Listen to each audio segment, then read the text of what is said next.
뿔은 케렌인데 두 가지 의미로 쓰여요.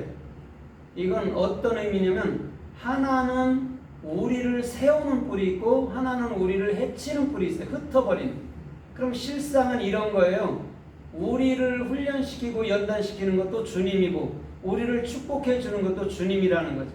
그런데 우리는 항상 왜 남의 탓을 하잖아요. 그죠? 마귀가 누가 이렇게 이웃이 이랬는데 아니 그게 아니에요. 하나님이 나를 훈련시키는 거예요. 그럼 오늘 이 유다를 흩은 이 뿔이라는 것은 반드시 유다가 온전하게 될 때 다시금 세워지는 뿔인 줄 믿습니다. 그런 거로 이 뿔은 케렌인데 케렌은 코프예요. 코프 레시 또 코프 레시 뭘까요? 뭐예요? 네? 눈. 코프는 소망이죠, 그죠? 소망 안에 그리스도가 머리로 세워지는 거예요. 그래서 그 세워진 그 그리스도로 인해서 예수 그리스도가 영원히 우리 자신이 되는 규정되는 그런 축복을 주는 게 뿔이라는 거죠. 그러면 근본적으로 이 뿔의 의미는 뭐냐면 힘, 또 영광, 권세 이런 걸 뜻하고 또 한 가지는 뭐냐면 그 기름을 담는 그릇으로도 사용을 했어요. 기름을 담는 그릇 또 그걸 통해서 또 다른 한 가지가 더 있는데 나팔을 부는 거. 이 뿔로. 그럼 잘 보세요. 뿔에 기름을 넣어서 그걸로 사람에게 목상수 줄 때나 뭐 장로 줄 때 이렇게 부었단 말이에요. 그 다음에 이걸로 나팔을 만들어서 나팔을 불었단 말이에요. 그러면 무엇인가 관계가 있냐면 반드시 이 우리 안에 그리스도의 기름 부으심이 있어서 그걸 통해서 입을 열어서 복음을 증거하는 것을 말하는 게 뿔이기도 한 거예요. 그래서 또한 뿔이라는 것은 빛나다 이런 의미도 같이 갖고 있거든요.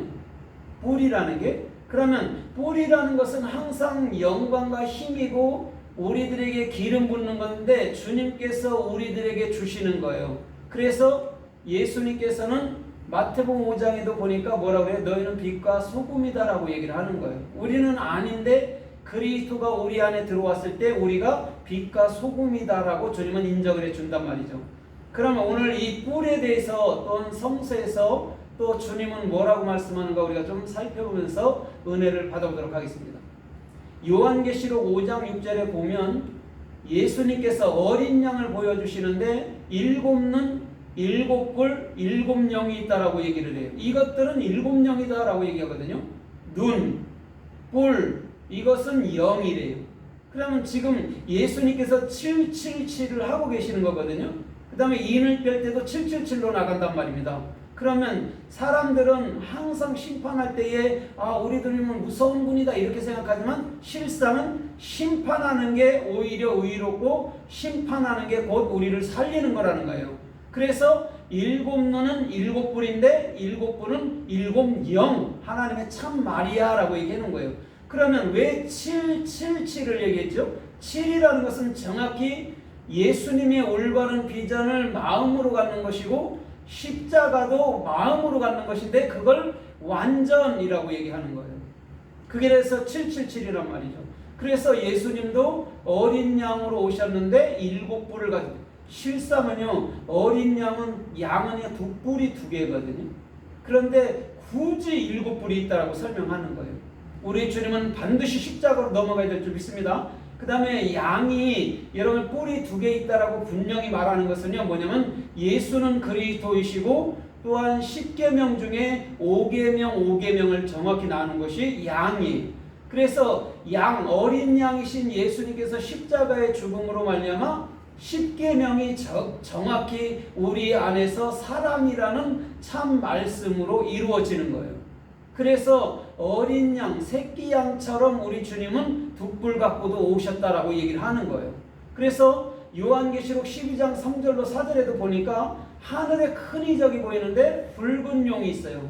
그에게는 7머리와 10뿔이 있다라고 얘기를 했어요. 10뿔은 십계명을 상징하기도 해요. 근데 그것이 있는데 그것이 또한 면류관을 썼더라 이렇게 얘기를 한단 말이에요. 10면류관을 썼다라고 얘기를 한단 말입니다. 그러면 용이라는 단위는 근본 십자가의 죽음을 상징하거든요. 옛 뱀은 용이 되고 용은 십자가의 죽음으로 말미암아